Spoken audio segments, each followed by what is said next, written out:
Good morning, students. Good morning, sir. This is Work, Power, Energy and Collisions, lecture number 3. In the very first lecture, we did the basics of derivatives. Followed by, in the second lecture, we did basics of integration and the graphs. I told you the graphs also are very, very important, right? After your lecture was over, the notes came, right? So we could not actually find time to incorporate the graph of ellipse and hyperbola in the notes. Ellipse and hyperbola. So the way you could see that in my previous book, that is vectors, there were handwritten pages. Same ways we have handwritten pages here also. So whatever is there, right, obviously you please go through, and then whatever is not there, I will make you add that right now. Are we on printed pages? Are we on printed pages? उसमें बेटा page number 22 आपका last है. Page number 22 आपका last है. उसके बाद में do you see page 1? Okay, I will give you approximately 5 minutes to go through this.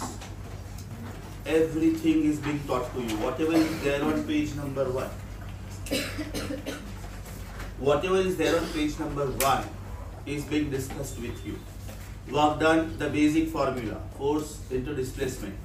Work done, the basic formula, 11th standard point of view, force dot displacement. That means it is Fs cos theta, right? Another formula is Fx Sx plus Fy Sy plus Fz Sz. After that, yesterday we did work done by variable force, integration wala. W better ki dW better? dW. Thereafter we did work done graphical, area under the curve. कल बेटा मैंने आप लोगों को एक sample problem board पे लिख के दिया था. Today we will be doing 2 problems similarly, right, where the printed graphs are given and we have to find out the work done. Assignment 1, question number 39 and 40, that we will solve, but first I want you to read all this. Page number 1, handwritten page is completely taught to you.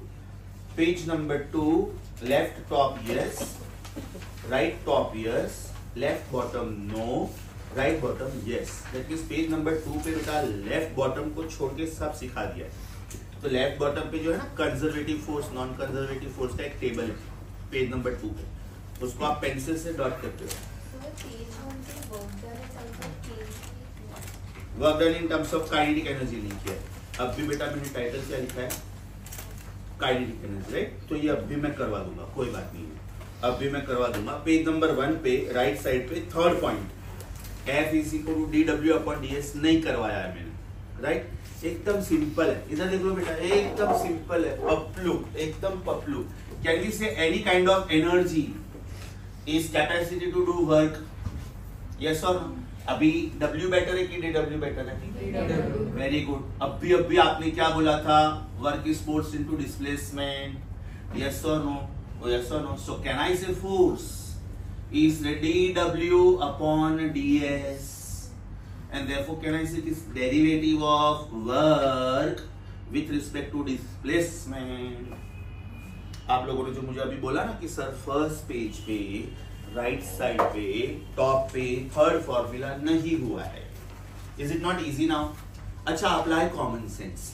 मैं kinetic energy की जगह पे potential energy लिखता तो भी चलता. क्या लग रहा है? Because any form of energy is capacity to do work. So kinetic energy और potential energy is work. देखो बहुत simple चीज prove करता हूँ. Work is force into displacement. If I am lifting a body, am I doing work against its weight? I am lifting this body up, right? Am I doing work against the weight of the phone? And am I lifting it by height h? So displacement is h. Oh lovely, this is nothing but potential energy. So potential energy also is work. Kinetic energy also is work. I am firing a bullet on his head. So can we say kinetic energy of the bullet is converted into work, which will be converted into heat, tremendous amount of heat, and blast off his brain. Moral of the story: kinetic energy is work, potential energy is work. So kinetic energy is force into displacement, and therefore force is kinetic energy upon displacement, means work upon displacement. I am sure page number 1 is completely done now. Okay. Can we pause the video for a while? Pause, beta, stop. What is the meaning of first order derivative and what is the meaning of second order derivative? Try to understand. How do we define velocity? Please tell me. How do we define velocity? Is it rate of change of displacement? Right? How do we define velocity?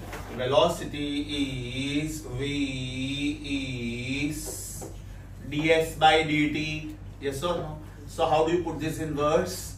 Derivative of displacement with respect to time. इसको बोलते हैं linear velocity. Do you agree with me?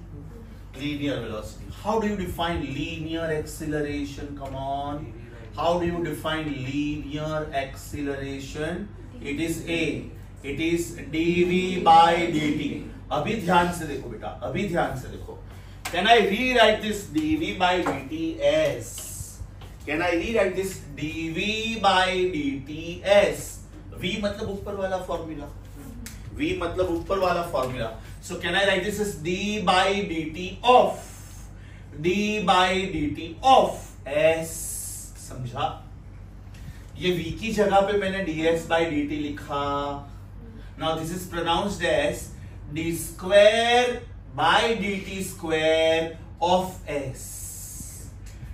d function है, d function है. तो ऐसे मत सोचना कि नारायण सर ने d into d स्क्वायर किया तो फिर dt into dt d square क्यों नहीं किया. d by dt is a group. d by dt is a group. अब जैसे मैं sin 30 लिखता हूं, उसके बाद में मैं sin square 30 लिखता हूं, तो इसका मतलब sin 30 द होल स्क्वायर होता है ना. इसका मतलब ये थोड़ी होता है s square i square n square 30. No ना. इसका मतलब sin is a function. You are taking square of it. तो इसको बोलते हैं, ध्यान से सुनो, गुड यू आस्क मी, ध्यान से सुनो, इसको बोलते हैं, एक्सीलरेशन को बोलते हैं, thank you, first order derivative of velocity. बराबर ना बेटा. इसके हिसाब से व्हाट इज इट? वेलोसिटी का डेरिवेटिव.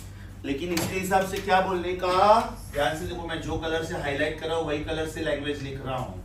दिस इज कॉल्ड, और it is second order derivative of, बोलो, डिस्प्लेसमेंट. Very good. समझा अच्छे से. एक कॉमन सेंस का question. What is unit of acceleration? Very good. Metre per second square. Acceleration का unit is metre per second square.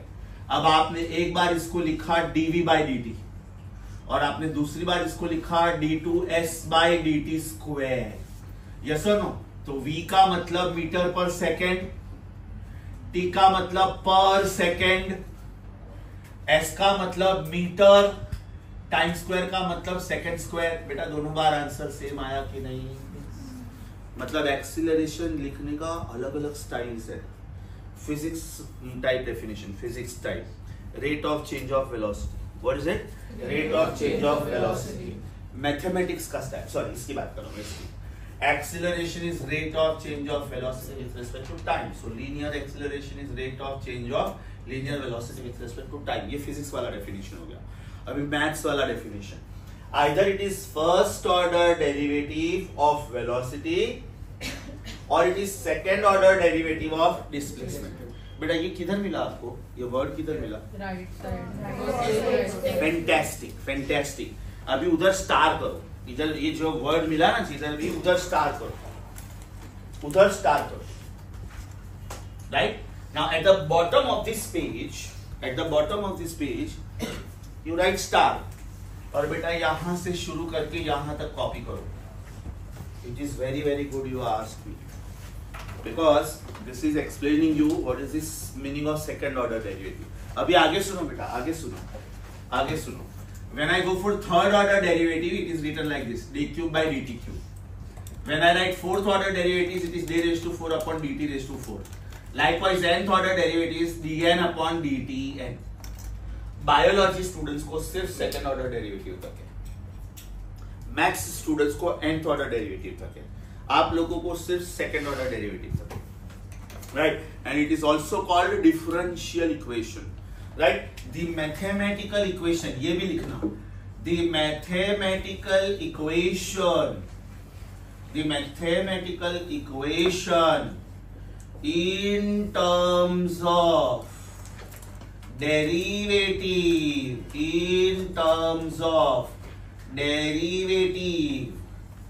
is also called differential equation.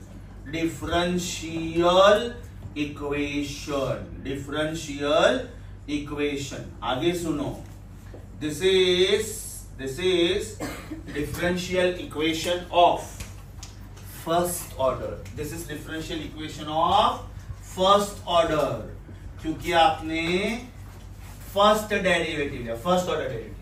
This is called differential equation of second order. तो बेटा ये भी लिखना, okay? Either it is first order derivative of linear velocity or it is second order derivative of linear displacement. दोनों का मतलब ditto same. Page number 1 के bottom पे ये खास लिखना. And this is important because acceleration word comes everywhere, because force word comes everywhere. So when force word comes everywhere, that means acceleration word comes everywhere. ऐसा बेटा कुछ भी मिला ना मुझे प्लीज पूछ लो. अभी देखो ये छोटा सा वर्ड था, लेकिन उसका डिटेलिंग अभी से मालूम हो गया कि नहीं? Sir, it will be first order velocity will be first order derivative of acceleration. Displacement उल्टा बोला बेटा. तो एकदम पहले वाले की बात करें, तूने बोला velocity is first order derivative of acceleration, बोला, which is wrong. It is ds by dt. Oh, okay. It is first order derivative of displacement. Acceleration is first order derivative of velocity or second order derivative of displacement.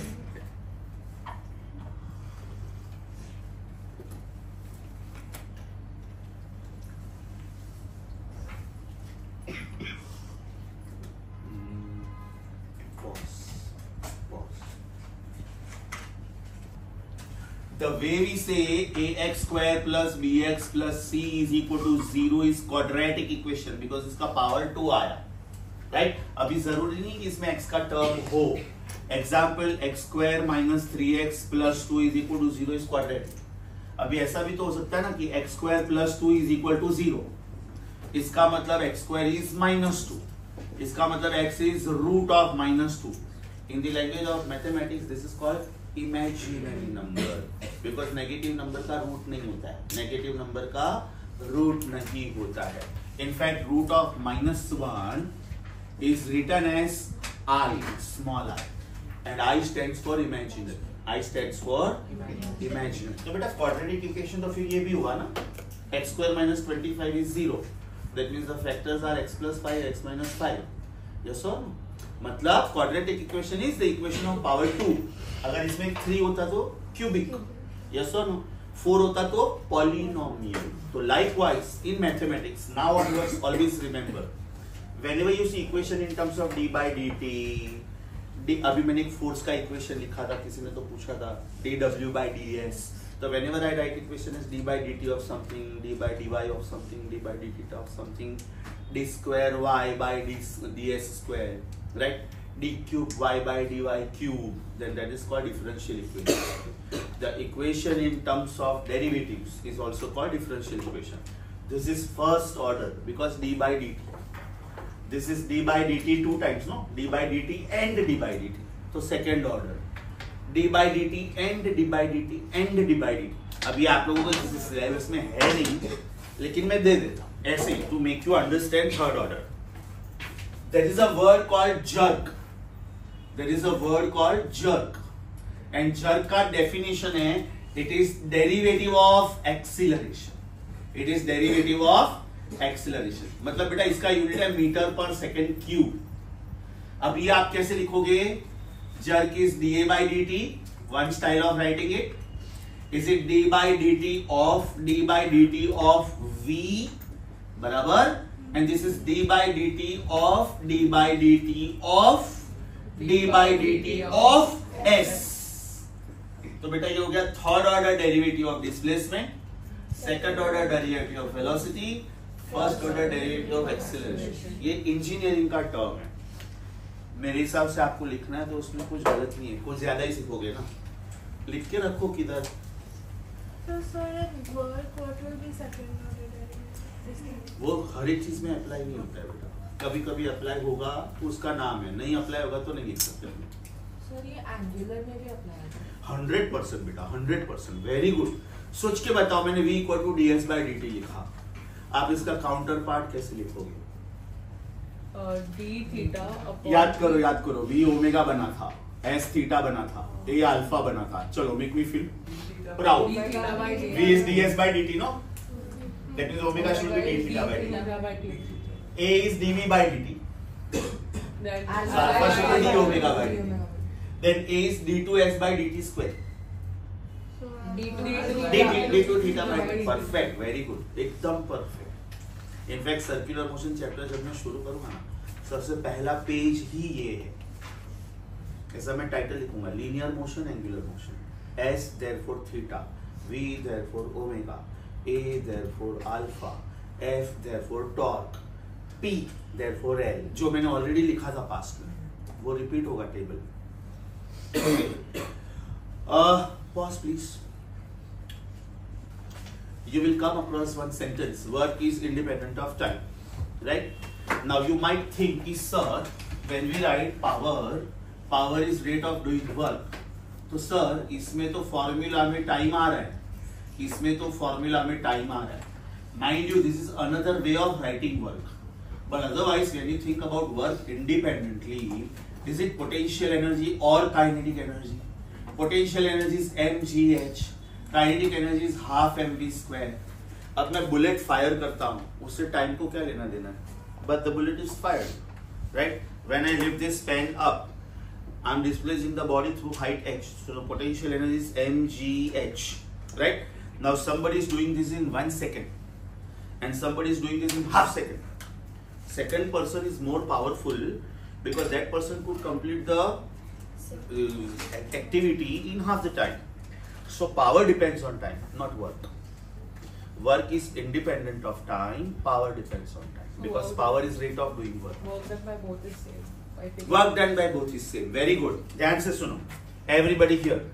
Student number 1, mgh in 1 second. Height is 1 meter. Student number 2, mgh in 2 seconds. Is work done by both of them same? mgh. But this student is doing this work in 1 second, and this student is doing this work in 2 seconds. That means this student is slow now, takes more time. That means power-wise, this student is double powerful than this, or this student is half powerful than this. Yes or no? एक simple बात बताओ बेटा, जब आप NEET का paper लिखते हो, आप सबके लिए 45 MCQs है ना? आप सबके लिए 45 MCQs है, आप सबको सेम टाइम दिया जाता है।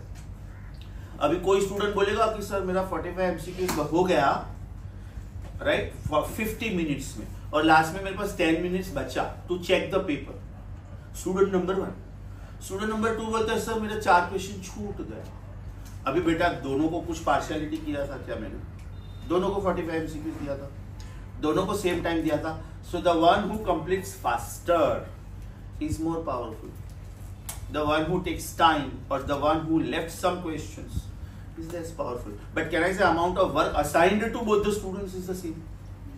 Amount of work assigned to all the students of India writing NEET paper is the same. They have to solve 45 questions of physics, 45 questions of chemistry, 90 questions of bio.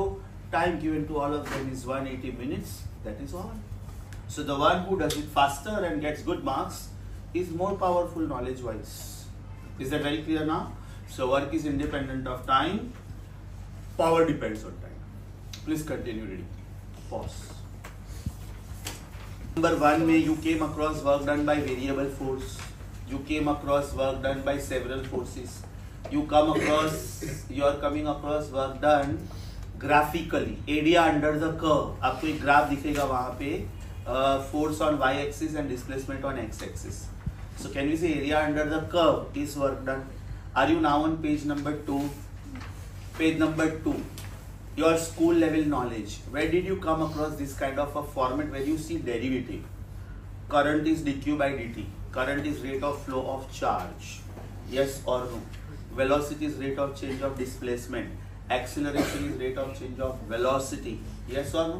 So left hand side पे कुछ school time के examples दिए हैं कि इसको read कैसे करते हैं. अच्छा, स्कूल टाइम में इसको क्या बोलते थे? Rate of change of. अभी क्या बोलेंगे? रेट ऑफ चेंज ऑफ तो बोलेंगे ही, right, but derivative of also. So please let me know. Page number 2 left top. Understood? So for the sixth one, will it be second order derivative of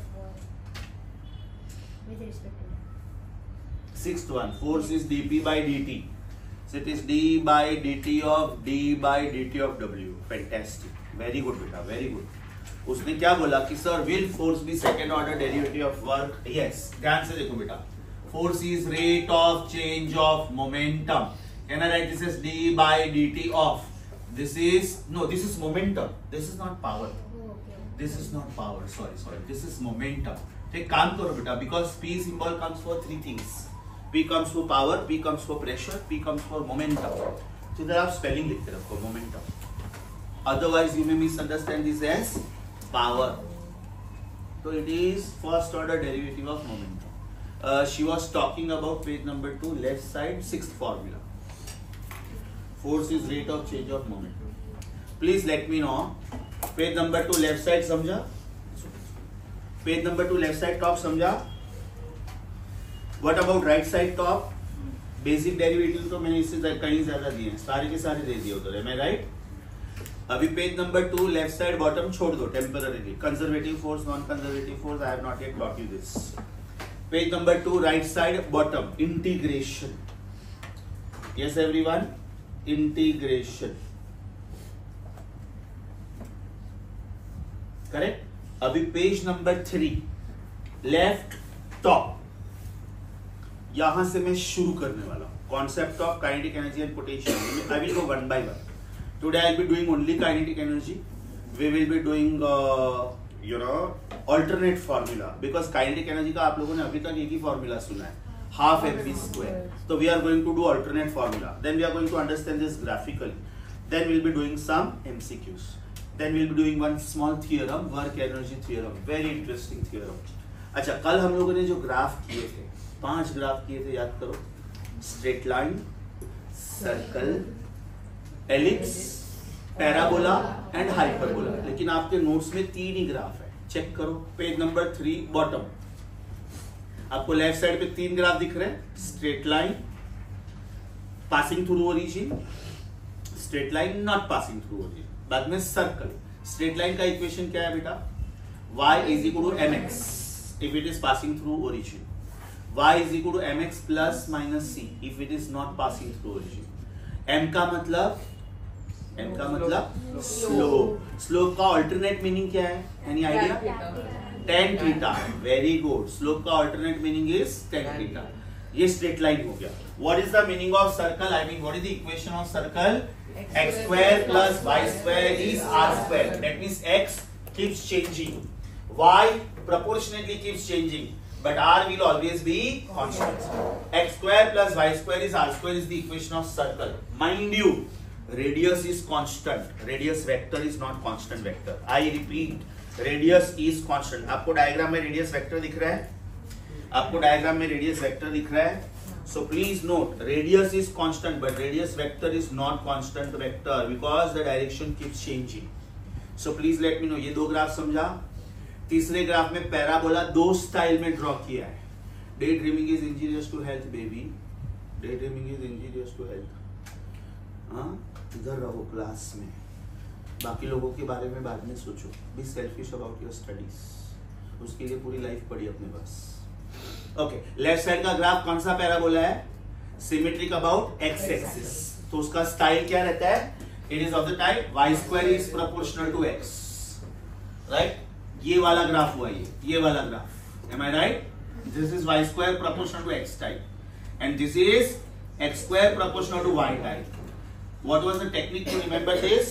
Out of x and y, जिसका power 1 है, बराबर? हाँ, it is symmetric about that axis. It is symmetric about that axis. कभी कभी आप लोगों को ये उल्लू बनाएंगे, राइट? कैसे करेंगे? y proportional to root x बोलेंगे. That means they will make you feel कि y का पावर 1 है, right? लेकिन बेटा x और y फ्रीडम में रहना चाहिए ना. So this is x proportional to y square ही हुआ अल्टीमेटली. ये रूट x दिया तो उसको रूट के बाहर लाओ ना पहले, बाद में डिसाइड करो कि किसका पावर 1 है. तो mind you when I give you y proportional to root x, y का पावर 1 नहीं है, बिकॉज पहले मुझे x का पावर 1 करना पड़ेगा. So when I do power of x1, can I say power of y becomes 2? Is that very very clear? Right? तो बेटा ये 3 ग्राफ्स है उधर. अभी जो 2 ग्राफ्स नहीं है ये हम दोनों ने ऐड करना है. पहले सुन लो खाली. ये ग्राफ सिखाया था मैंने, लेकिन कल अपने पास बुक नहीं आया था. Right? What is the first type? What is the first type? This is x-axis. This is y-axis. Right? And it looks like ellipse like this. This is x-axis again. This is y-axis again. ध्यान से देखो, इधर x का size y के size से ज्यादा है. Am I right? इधर x का साइज y के साइज से ज्यादा है, जबकि इधर x का साइज y के साइज से कम है.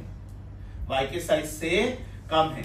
So this equation of ellipse in general is of the type x square upon a square plus y square upon b square is 1. This is equation of ellipse. This is equation of ellipse. यहां पे x is greater than y, therefore a will be greater than b. लेकिन यहां पे x is less than y, so a will be less than b. For example, ये equation बेटा ऐसा हो सकता है, x square upon 25 plus y square upon 16 is 1. लेकिन ये इक्वेशन ऐसा होगा, x square upon 16 plus y square upon 25 is 1. Are you getting my point? इधर देखो, कौन बड़ा है? x is more than y. इधर कौन बड़ा है? a is more than b. Because what is a? 5. a square is 25 ना बेटा, तो a should be 5. b square is 16, तो b should be 4. So if x is more than y, red is more than green, that means x is more than y. That means a should be more than b. Here red is less than green, that means x is less than y, so a should be less than b. Are you getting my point? ये standard equation है, ये standard equation है, right? ये standard equation है. और ये बेटा example है, एग्जाम्पल. यहाँ पे कोई भी नंबर्स हो सकते हैं. सपोज मैंने यहाँ पे लिखा 64 और यहाँ पे लिखा 25, तो a का वैल्यू हो गया 8 और b का वैल्यू हो गया 5. लॉजिक समझा? श्योर. और एक ग्राफ आने वाला है हाइपरबोला, तो अभी मैं ड्रॉ कर लूं, बाद में आप ये दोनों, इनफैक्ट तीनों ग्राफ, एलिप्स के 2 और हाइपरबोला का, you will draw the graph at the bottom. This is the graph of ellipse. This is the graph of ellipse. Now the graph of hyperbola. The graph of hyperbola is like this. The graph of hyperbola is like this. This is x-axis, this is y-axis, and this is the graph of hyperbola. And the equation is of the type x square upon a square minus y square upon b square is 1. X square upon a square minus y square upon b square is 1. इसमें एक special type है, rectangular hyperbola. Very good. Rectangular hyperbola. This also you are going to add. Where will you get rectangular hyperbola? When something is inversely proportional to something. For example, if x is inversely proportional to y, right? For example, pressure is inversely proportional to volume. Be careful, beta. P for power. P for momentum, जो अभी अभी लिखा था, and this is P for pressure. This is P for pressure of a gas, and this is V for volume of a gas. तो इसमें the graph is like this. इसमें the graph is like this. If you plot graph of pressure versus volume, जैसे वैसे volume बढ़ता है, वैसे वैसे pressure कम होता है. मतलब ये ग्राफ ऐसा होता है. Suppose volume becomes 1, 2, 3, 4. Then the pressure will become 1 upon 1, 1 upon 2, 1 upon 3, 1 upon 4. 1 upon 1 is 1, 1 upon 2 is 0.5, 1 upon 3 is 0.3333, 1 upon 4 is 0.25. That means in जब भी inverse relation होगा ना, ध्यान से सुनो, inverse relation, the graph will never be a straight line. whenever something is inversely proportional to something, the graph will never be a straight line. Inverse proportion में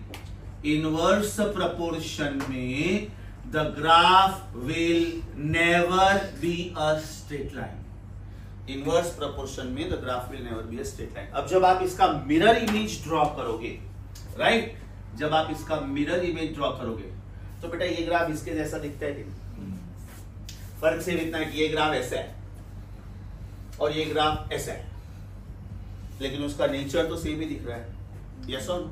तो what you are going to do, page number 3 bottom 1 2 3 4, अगर चारों के चारों नहीं आ रहे तो you can take help of page number 2 bottom, page number 3 top, page number 2 top, whatever, but make sure that all the graphs are on the same pages.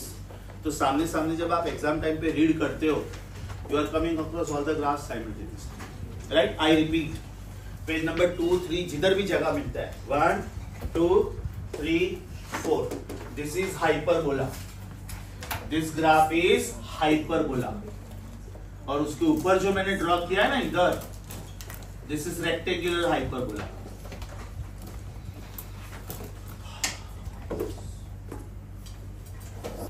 So as far as your handwritten notes are concerned, page number 1 done, page number 2 done, page number 3, the graphs done, right? Only the left side graphs done. I'm about to start with the new part now, concept of kinetic energy. We are going to do potential energy independently. First we'll be talking about kinetic energy only. Book बंद करो बेटा. What is your knowledge of kinetic energy? Kinetic energy is given by half into mv square. Am I right? It is the product of mass of the body and the square of the velocity divided by 2. This is the definition. Yes or no? This is what you know. अभी यहाँ पे बेटा मैं दो relations लिख सकता हूँ कि नहीं? 1. Kinetic energy is directly proportional to mass if speed is kept constant. सोचो, ये गोल्डन रूल है फिजिक्स में. Whenever you want to establish a relation between two, others must be kept constant, right? मैं ये बॉडी ले रहा हूँ और मैं ये बॉडी ले रहा हूँ और ये दोनों को सेम वेलोसिटी से फेंकता हूँ इसके ऊपर, तो किसका काइनेटिक एनर्जी ज्यादा है? वाटर का, ऑब्वियसली, बिकॉज इसका मास ज्यादा है. मैंने बोला कि मैं सेम स्पीड से फेंक रहा हूँ. Am I right? Can I say second relation is kinetic energy is directly proportional to speed square provided mass is constant. अभी बेटा मैं कोई भी एक ही बॉडी फेंक रहा हूं इसके ऊपर, पेन तो खाली पेन. एक्सपेरिमेंट नंबर 1 बराबर ये वेलोसिटी हो गया. एक्सपेरिमेंट नंबर 2 पेन वही है लेकिन वेलोसिटी मैंने मे बी 3 टाइम्स 4 टाइम्स किया. तो अगर मैंने वेलोसिटी 3 टाइम्स किया that means kinetic energy 9 times हुआ. अगर मैंने वेलोसिटी 4 टाइम्स किया that means kinetic energy 16 times हुआ. तो ये तो खैर आपको पता है, ये आपको पता है, right? Now the new thing which you are going to learn is this. New thing which you are going to learn is this. ध्यान से सुनो. Can I write kinetic energy as half mv square multiply and divide by m? Am I right? Multiply and divide by m. इसका मतलब ये हुआ कि kinetic energy is m square v square upon 2m. Don't you think m square v square means momentum square? So kinetic energy का नया format क्या हो गया बेटा? Momentum square upon twice mass. What is it? Momentum square upon twice mass. Now see why this is very very important. Why this is very very important? Can I say kinetic energy is inversely proportional to mass provided momentum is constant? एकदम ध्यान से सुनो. 2 minute पहले हम लोगों ने बोला था कि kinetic energy is directly proportional to mass. अभी वही 2 मिनट के बाद हम लोग बोल रहे कि नहीं नहीं kinetic energy is inversely proportional to mass भी करेक्ट है. इसका मतलब it is a conditional phenomenon. अगर स्पीड कांस्टेंट है तो ये करेक्ट है और अगर मोमेंटम कांस्टेंट है तो ये करेक्ट है.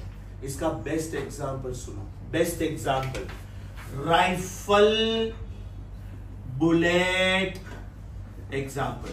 Rifle bullet example. आप बेटा बुलेट फायर करो राइफल में से. यस और no? I am firing a bullet, correct? So when the bullet is fired the rifle also gets back jerk. Rifle भी तो पीछे आता है. Mass of the bullet is very less, so velocity is very large. Mass of the rifle is very large, so velocity is very less, right. तो एक का मास कम है तो सामने वेलोसिटी ज्यादा हो गया, एक का मास ज्यादा है तो सामने वेलोसिटी कम हो गया।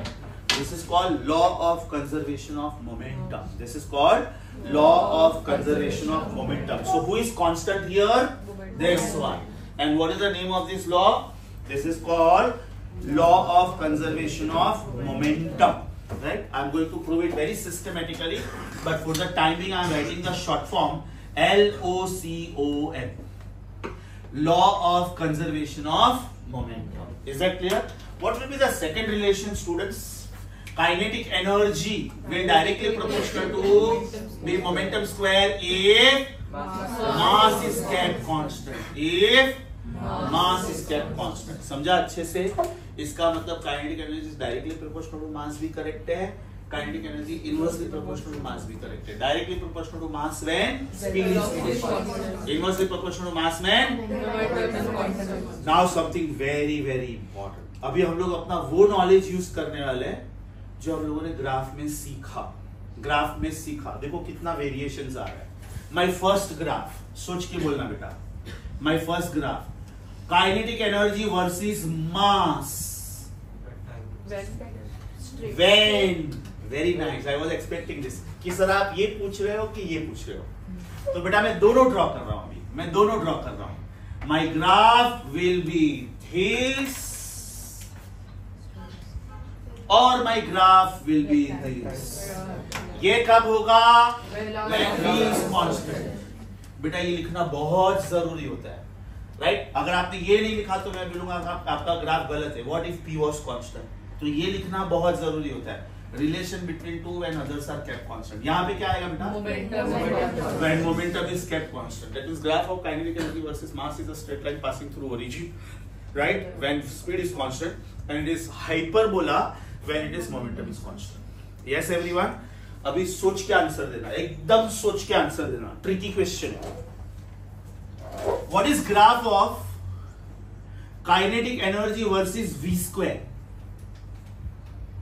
Graph of kinetic energy versus v square should be a straight line provided. Very good. लेकिन अभी ध्यान से सुनना। व्हाट इज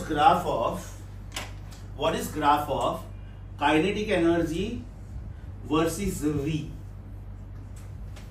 मतलब मेरा ऑफिशियल रिलेशन है half mv square. Does it sound like y proportional to x square कि x proportional to y square? मैंने y एक्सिस पे के लिया ना बेटा, और x एक्सिस पे मैं क्या ले रहा हूं? v स्क्वायर नहीं ले रहा हूं। जब मैं v स्क्वायर ले रहा हूं मतलब मैं वो ओबे कर रहा हूं जो लोग बोल रहे हैं। Kinetic energy proportional to v square, तो ये स्ट्रेट लाइन हुआ ना। लेकिन मैं बोल रहा हूं kinetic energy is proportional to v square, लेकिन प्लॉट कर रहा हूं kinetic energy proportional to v hyperbola. अपना पैराबोला में देखो आप y वर्सेस x प्लॉट करते हो। समझा? कि वापस बोलो, ये थोड़ा कॉम्प्लिकेटेड है। वो लोग जो बोल रहे हैं वो मैं ओबे कर रहा हूं। So straight line, kinetic energy v square, kinetic energy v square. वो लोग जो बोल रहे हैं वो मैं ओबे कर रहा हूं, तो स्ट्रेट लाइन। अभी उन्होंने बोला है कि kinetic energy is proportional to v square, लेकिन मैं प्लॉट कर रहा हूं kinetic energy versus v। Should it not be a parabola? बोलो parabola symmetric about x axis की y एक्सिस? सोच के बोलो, सोच के बोलो बेटा। ये दोनों में किसका पावर 1 है? y एक्सिस का। तो it should be symmetric about y axis. Brilliant. तो बेटा ये ऐसा होगा कि नहीं? आपको ये हाफ पैराबोला क्यों दिख रहा है? क्योंकि मैंने नेगेटिव एक्स एक्सिस बताया ही नहीं। अगर मैं नेगेटिव एक्स एक्सिस बताऊं तो आपको ये भी दिखेगा। समझा? This is where you have to be very careful. मेरा रिलेशन है kinetic energy is proportional to v square. वो लोग जो बोल रहे हैं वो मैं कर रहा हूं। अब वो लोग बोल रहे हैं kinetic energy is proportional to v square, लेकिन मैं प्लॉट कर रहा हूं काइनेटिक एनर्जी वर्सेस v। मतलब वो लोग जो बोल रहे हैं वो मैं नहीं कर रहा हूं। मतलब my graph is not a straight line. My graph is teda meda because they are saying something and I am doing something else. Get up. Get up. Yes. समझ में आ रहा है तुझे क्यों स्टेयर कर रहा हूँ मैं कभी से? समझ में आ रहा है? 2 बार 3 बार 4 बार बोलूँगा, चौथी बार है ना 5वीं बार मार के भगा दूँगा. You really don't know me. तेरे पेरेंट्स के सामने मैं बोलूँगा, राइट, 2 ही चॉइस दूंगा. I want to slap your child. If they say yes sir, go ahead, fine. I have taken your parents' permission. Right? If they say no sir, even we have not done it. ठीक है, fine. अपने बच्चे को लेके घर पे बैठो. You cannot go beyond my discipline. नींद आती है तो घर पे बैठने का, साइंस नहीं करने का, प्लीज. सॉरी, मैं जब तक 10-15 मिनट तक श्योर नहीं होता ना तब तक नहीं बोलता हूँ. रिकॉर्डिंग देख लेना 7:50 to 8:05 तक, बाद में बात करेंगे. Sit down. And don't worry, you are not in the video. So nobody will come to know sir is talking to who. It's okay. Take care next time. यहाँ पे वो लोग जो बोल रहे मैं कर रहा हूँ. उन्होंने बोला kinetic energy proportional v square. मैं बोला okay, kinetic energy versus v square. अभी यहाँ पे बोला कि kinetic energy is dependent on v square, लेकिन मैं ग्राफ प्लॉट कर रहा हूँ y वर्सेस x का. बोला गया है y proportional to x square, लिखा गया है y वर्सेस x. तो this graph should be parabola. Understood? क्या बोला? यस और नो? सोचो, ये ग्राफ में ऐसे भी ड्रॉ कर सकता था, और या तो ये वाला ग्राफ e के वर्सेस रूट v लिखा तो, या तो रूट e के वर्सेस v लिखा तो. इसको मैंने e के बदले रूट e के लिखा, और इसको मैं v स्क्वायर के बदले v लिखा. तो इसका रूट किया तो सामने इसका भी रूट किया ना. समझा बेटा? ये पार्ट सबसे ज्यादा डेंजरस है. स्ट्रेट लाइन कब आएगा? You will do what they are saying. Straight line कब नहीं आएगा? You will go as per the original equation. Original equation क्या था? y proportional to x square. ऐसा सेम आंसर आप लोगों ने मुझे देना है इसके बारे में. इसके बारे में सोच के आंसर देना बेटा. Kinetic energy versus p square. Kinetic energy versus p. Very good. ये कैसा आएगा? Straight line passing through origin. Under what condition? Mass is constant. Yes or no? और ये कब आएगा? And it will be parabola symmetric about which axis? Kinetic energy, जिसका power 1 है. तो बेटा ये ऐसा आएगा. मैं काम करता हूँ, ये जानबूझ के आधा ही पैराबोला ड्रॉ करता हूँ. Because they might give you parabola like this. They might give you parabola like this. इसमें वो लोग फोर्थ क्वाड्रेंट देंगे ही नहीं, और इसमें वो लोग सेकंड क्वाड्रेंट देंगे ही नहीं. तो जब देंगे ही नहीं तो आपको ये ऐसा दिखेगा. Now you might feel it is a curve, it is a parabolic curve, right? This is a curve. You may feel this is a curve. Agreed, it is a curve, but it is a parabolic curve. जानबूझ के आपको आधा parabola दिखाया ही नहीं उन्होंने, जानबूझ के. Yes everyone? Super sure? तो सोचो, मेरे पास एक इक्वेशन था, उसके ऊपर से मैंने 3 ग्राफ्स प्लॉट किए.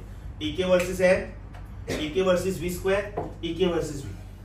फिर मैंने एक नया इक्वेशन लिखा, वापस 3 ग्राफ्स प्लॉट किए. Are you understanding this? Is that very very clear? Sure? इससे मुझे एक और रिलेशन मिलेगा. इससे सोचो, can I write therefore momentum is equal to under root twice mass kinetic energy, right? Twice mass kinetic energy. Very soon in chemistry you will start with one hypothesis which is called de Broglie hypothesis. De Broglie. This is not de Broglie. उनके फूफा फूफी ने नाम ऐसा रखा है, but the pronunciation is de Broglie, right? उसमें बोला जाता है कि light is having double nature, mass nature also and wave nature also. उसमें ये equation आएगा, उसमें ये equation आएगा. I hope I am clear about everything what is written on the board. This is concept of kinetic energy. So your school level knowledge, kinetic energy, half mv square. Your college level knowledge, it is also momentum square upon twice mass. Kinetic energy half mv square says kinetic energy is directly proportional to mass provided v is constant. Kinetic energy is inversely proportional to mass provided momentum is constant. A small bullet may kill you because mass is very very less and therefore velocity is very very large, right? If I throw this bench on your head, you will not die. Maybe you will be hurt badly. Reason, my muscle power is not that great to give great velocity to this heavy bench. पहले तो ये मैं lift ही नहीं कर पाऊँगा. Lift कर भी लिया तो उतना ज़्यादा force नहीं दे पाऊँगा. But a small bullet, I don't have to do anything. I just have to fire the bullet. I don't have to put in tremendous efforts. So a small bullet can kill you. Why? Because the velocity is very very high. Soldiers कभी भी देखना rifle ऐसे नहीं रखेंगे. ऐसे रखेंगे इधर इधर. They will not keep rifle this way. Because otherwise, back jerk, you may get hurt here, nose bone. They will put it here. Because when the back jerk is there, there is a very thick bunch of muscles here. So it will be absorbed. That shock will be absorbed. Or else they will use lightweight machine gun. Or else you must have seen they put gunny bags. Right? Gunny bags. When you go to airports and all that, those gunny bags are basically kept to protect themselves from the bullets which are coming from other end. Because they will be trapped inside the gunny bags. Right? At the same time they absorb the shock. Right? And will give you proper hold. Otherwise, suppose if you cannot hold a gun properly, मेरा target ये था ये मर गया, right? मेरा target ये था ऊपर कोई मर गया. पुलिसमैन को देखना जब ट्रेनिंग लेते ना तो वो लोग ऐसे दो हाथ से रिवॉल्वर पकड़ते, because they are under training. जब इनफ प्रैक्टिस हो जाती है ना, राइट, ये एंगल थोड़ा भी कम हुआ ना, सोचो मैं सामने वाले बिल्डिंग में किसी के ऊपर फायर कर रहा हूँ नंदोरेम में, और मेरा टारगेट सेकंड फ्लोर पे कोई तो है. अगर मेरा गन पॉइंट थोड़ा भी ऐसा हो गया ना, बैरल थोड़ा भी, तो वो सेकंड फ्लोर वाला बच गया, थर्ड फ्लोर पे कोई मर गया. लॉजिक समझा? अपने को इधर से एंगल सिर्फ इतना दिखता है, right? But when you go for far off distance it changes the floor. Got it? You are on your notes, theory notes first, page number theory. We are on page number 6, I think so. No, 5. Do you see the title kinetic energy? एक line ध्यान से. Your time starts now. You are on the concept of kinetic energy. Read page number 5. So, in both the parabolas, m has to be constant. Right? Yeah, of course. It goes without saying. Yes. यहाँ पे m is constant. Sorry. I spoiled your t-shirt. Sorry. I can gift you a new one. Please let me know the size. मुझे खुद को इसका बहुत डर लगता है. ये पैंट कभी इधर लग गया उधर लग गया. जब भी मैं व्हाइट पैंट किया था,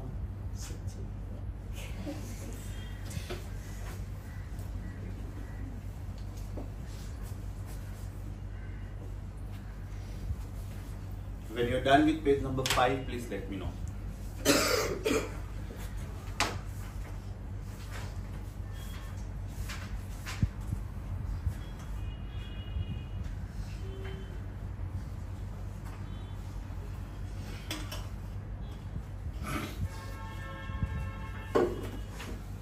Do you agree with me? Kinetic energy under no circumstances can be negative. Because it is half mv square. Mass of the object can never be negative. Velocity can be negative, but the square cannot be negative. Because now it becomes speed square. Momentum can be negative because momentum is a vector, but square cannot be negative. So do you agree with me? The least kinetic energy a substance can possess is zero. Kinetic energy can never be negative. Kinetic energy directly proportional to mass and inversely proportional to mass, both are correct. Because it is conditional. If speed is constant, this is correct. And if momentum is constant, this is correct. समझा बेटा? I want you to be on page 6 now. I want you to be on page 6. आपको सारे के सारे फॉर्मूले समझ में आ रहे हैं जितने भी ऊपर लिखे हुए हैं.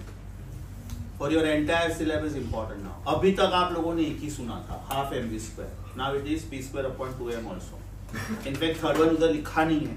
I can write that also for you. Kinetic energy is half mv square.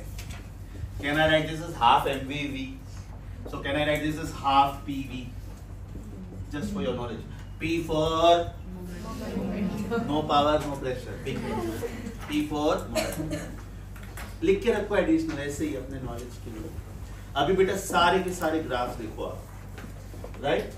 वहां जो मिसिंग है आप ऐड करोगे। पहले ग्राफ में क्या मिसिंग है? कुछ भी मिसिंग नहीं है। इट इज काइंड, अच्छा उन्होंने के लिखा है। काइनेटिक एनर्जी के 3 सिंबल्स है। इट इज आइदर Ek और इट इज Ke और इट इज K, तीनों अलाउड है। काइनेटिक एनर्जी Ek या तो Ke या तो ओनली K, इसलिए उन्होंने y एक्सिस पे K लिखा है। पहला वाला कंप्लीट है, दूसरा वाला कंप्लीट है, तीसरा वाला कंप्लीट है, चौथे वाले में क्या कांस्टेंट होना चाहिए? ये वाला बेटा रिलेशन, ये मास कांस्टेंट होना चाहिए। करेक्ट, चौथे वाले में लिख के रखो मास कांस्टेंट। पांचवें वाले में क्या कांस्टेंट होना चाहिए? It is Ek versus 1/p। ध्यान से सुनो बेटा। Momentum is under root twice mass Ek, right? तो can I say p² is equal to twice m Ek। कोई तो एक ग्राफ है वो वर्सेस 1/p है, am I right? Correct. So that graph should again be hyperbola. That graph should be hyperbola. This is p dependent on root of Ek. तो ये straight line graph हुआ, right? लेकिन उन्होंने 1/p लिखा। तो now we are calling something as inversely proportional to something. Graph number 5 की बात कर रहा हूँ। एक मिनट, एक्चुअल रिलेशन क्या है? p is under root twice m Ek। Actual relation क्या है बेटा? p depends on root of Ek। तो ये स्ट्रेट लाइन होना चाहिए, लेकिन मैं p नहीं ले रहा हूँ, 1/p ले रहा हूँ। तो it is inverse relation, no? Hyperbola. Graph number 5 समझा बेटा? सिंबल ध्यान से देखने का, उन्होंने क्या दिया? p दिया है कि 1? या this will be rectangular hyperbola. जानबूझ के उन्होंने आधा ही ग्राफ दिया, उन्होंने जानबूझ के ये दिया। How can we make it 1/p? वो उसको इनवर्सली प्रोपोर्शनल बना दिया। अरे बेटा वो इमेजिनरी इक्वेशन बनाया मैंने कि suppose it is inversely proportional, या तो suppose you want to plot graph like this. Question number 6 समझा बेटा? If p is dependent on root k, can I say p² is dependent on k? Means I am doing what they are saying. They are saying that p² is 2m Ek. Plot graph of p² versus Ek. Will it be a straight line passing through origin? M should be constant. ये पूरा का पूरा part समझा एकदम अच्छे से। या of course उसमें भी n is constant। ये पूरा पार्ट समझा? Sir fifth graph is hypothetical. Hypothetical, yes, imaginary, क्योंकि वो एक्चुअल रिलेशन नहीं है। वो हम लोगों ने इमेजिन किया कि सपोज 1/p प्लॉट करने को बोलते तो क्या आंसर होगा। Yes everyone, so this is the concept of kinetic energy, only kinetic energy. Now are we on one very small theorem which is called work energy theorem, which is called work energy theorem. Listen to this very very carefully, very easy theorem. Books बंद कर दो बेटा। work energy theorem, work energy theorem. Just open that page for a while, because if they have used kinetic energy as Ek, I will use that, otherwise this one is fine. Okay, fine, no problem. Chal, when I write work as force into displacement, ये ज्यादा better है कि ये ज्यादा better है? First की second? यहाँ तक समझा बेटा? अब ध्यान से सुनो, स्टेप सुनो, very interesting steps. Can I say therefore dW is equal to force is ma? एक एक स्टेप खाली देखते जाओ। Is it ma? Can I say therefore dW is equal to m? A can be written as dV by dt, बराबर? A can be written as dV by dt, right? So can I rewrite this as m dV ds by dt? ये dV by dt था और अलग था, इससे था ds। अब ये dt मैंने बाजू वाले को दे दिया, तो this is dV, right? So who is this? V. Very good. Here you are. Am I right? तो ये क्या हो गया बेटा? M V D। अब ये कौन है? Small amount of work. तो टोटल अमाउंट ऑफ वर्क कैसे ढूंढेंगे? Is it integration of small amount of work? I hope I am really slow. ये स्मॉल अमाउंट ऑफ वर्क हुआ। स्टेप्स वापस चाहिए कि समझा? श्योर? एक बार वापस लिखो कि समझा? एक बार वापस लिखो। No problem. W is Fs better कि DW is equal to FDS better? dW is equal to FDS is better, right? So dW is equal to FDS. What did I do first? Force is mass into acceleration. बराबर. What did I do next? Acceleration is derivative of velocity. So m अलग से, this is dv by dt and ds अलग से. उसके बाद में what did I do? I clubbed these two. So who is this? V. Correct. So can I say dw is equal to m v d? जिसको मैंने red colour से highlight किया है वो ये. Right. Now who is this? Small amount of work done. Therefore, what do you think should be total amount of work done? Integration of small amount of work done. So is it integration of mv dv? सोचो अगर मैं ये बोलूं, अच्छा इसमें variable कौन है? मास की वेलोसिटी. Very good. कैसे मालूम किया? किसके साथ डी है वो देखने का. किसके साथ डी है? अभी तुम लोग ये बोलो ना कि सर मास कांस्टेंट रहता है. I can defy you. मैं बोलूंगा मैं रॉकेट फायर कर रहा हूं और ये रॉकेट के अंदर फ्यूल है, तो ये रॉकेट जैसे जैसे आगे जाता है ना थोड़ा थोड़ा मास बाहर निकलते जाए, तो नाउ मास इज वेरिएबल. मैं वाटर टैप चालू करता हूँ, पानी धीरे धीरे बाहर निकल जाता है, मतलब वाटर टैप में से पानी कम हो रहा है. यस और नो? तो मैं आपकी क्वेश्चन को चैलेंज कर सकता था. जजमेंट कैसे लेने का बेटा? डी किसके साथ है? डी किसके साथ है? V के साथ है ना. तो who is differential element? Who is differential element? That means out of m and v, who is constant? मास. ये बहुत जरूरी है. You know why? Constant integration के बाहर जाता है. बहुत जरूरी है. इधर बेटा मैं mv dm लिखता, ऐसे ही हाइपोथेटिकली बोल रहा हूँ, ये रॉकेट वाला है. mv dm लिखता तो v बाहर जाता. ये बहुत जरूरी है. जजमेंट कैसे लेने का बेटा? डी के साथ कौन सा वेरिएबल है? डी के साथ कौन है? मास की वेलोसिटी की दोनों. सिर्फ वेलोसिटी तो ये कांस्टेंट हुआ और ये बाहर गया, तो what is W? m integration v dt. अब ध्यान से सोचो मैं क्या बोल रहा हूं. The body is having initial velocity vi, final velocity vf. Initial velocity vi, final velocity vf. Initial velocity vi, final velocity vf.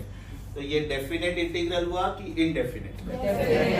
सी लिखेंगे कि नहीं लिखेंगे? Very good. और ये बहुत ही ज्यादा सिंपल इंटीग्रेशन है कि नहीं? Is it of the type v raised to 1 dv? What is integration x raised to n dx? What is integration x raised to n dx? Is it x raised to n plus 1 upon n plus 1?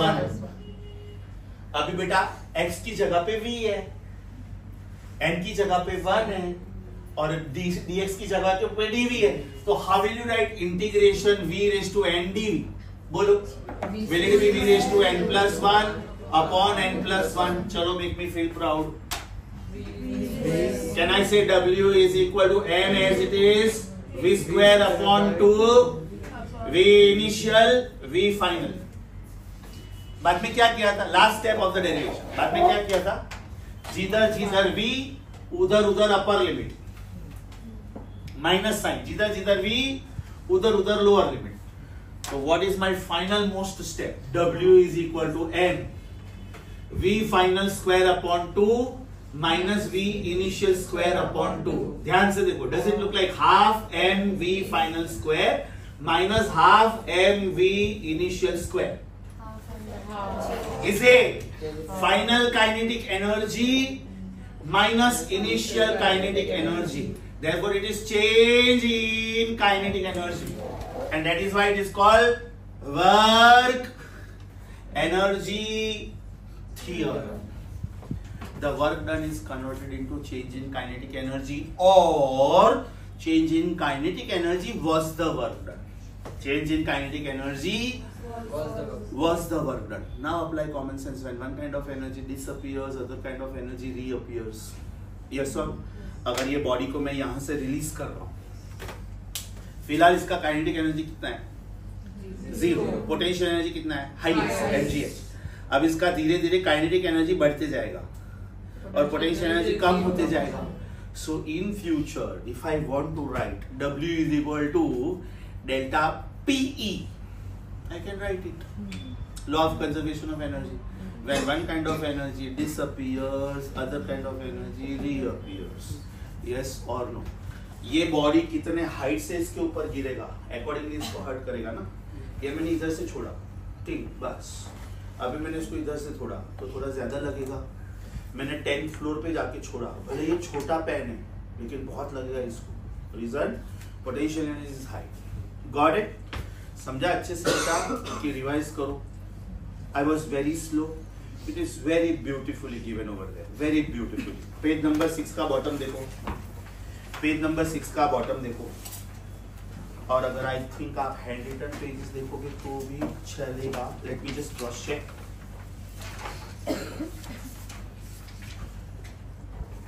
Page 3. Fantastic. या page number 3 पे right side top पे दिया है बेटा, एकदम मस्त दिया. उधर तो और भी ज्यादा मस्त दिया है. Right, work energy theorem. आप पहले पेज नंबर 6 हाफ पढ़ो और बाद में बोलो कि for more detailed understanding refer page 3 hand written notes. Page 3 था ना, कौन सा था? पेज 6. नहीं, हैंड रिटन में कौन सा है? Page 3. Page 3 right side top ना. ओके, इधर बेटा पेज 6 है और उसके बाद में हैंड रिटन पेज 3 है. हैंड रिटन पेज 3 है. आई सजेस्ट दोनों जगह से रिवाइज करो. और हैंड रिटन पेजेस में जो जो सिखा रहा हूं ना मैं, वो टिक करते जाओ. एमसीक्यूज में वो सब काम में आएगा. नेक्स्ट संडे में मैं वर्क पावर एनर्जी पूछने वाला हूँ. नेक्स्ट संडे एग्जाम जो आएगा, this weekend is a non physics weekend. Next weekend में वेक्टर्स भी पूछूंगा, वर्क पावर एनर्जी भी पूछूंगा. Start studying from now only. So I think you have this derivation. Derivation is for your information only. Reason, आपका जो board exam है उसमें 12th standard का पोर्शन होता है गवर्नमेंट टेक्स्ट बुक के हिसाब से, और ये 11th स्टैंडर्ड का चैप्टर है. इसलिए मैंने उधर लिखा है हैंड रिटन पेजेस में derivation for your information only. देखो लिखा है. मतलब अगर आपको लास्ट बॉक्स सिर्फ याद रहेगा तो भी चलेगा. मैं नीट के स्टूडेंट्स की बात कर रहा हूँ, ये मैथ्स के लिए है, क्योंकि मैथ्स में JEE में from the middle of the proof they pick up the formula and they ask you, right. लेकिन बायो स्टूडेंट्स को प्रूफ नहीं है.